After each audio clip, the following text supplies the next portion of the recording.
Let's talk more about just who these black folks in the military were and the jobs that they did. What were some of the different tasks that men and women were assigned during the war?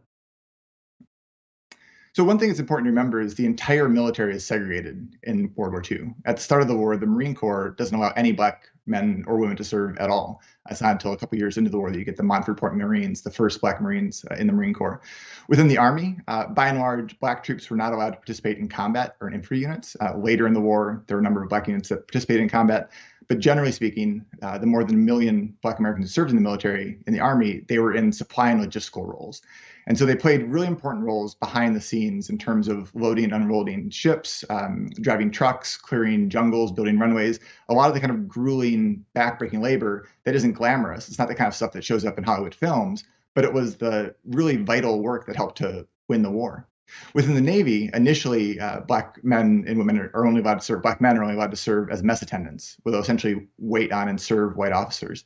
And what's important about that is that these were technically non-combat roles, but of course, if you're on a Navy ship or a submarine and Nazi submarines start firing at you, you're at war.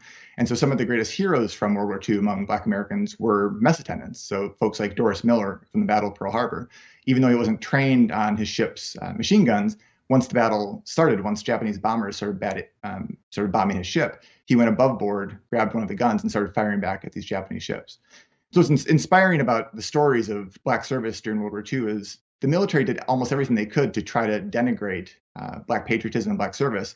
But despite all of that, black Americans served their country proudly and played really important roles in helping American allies win the war.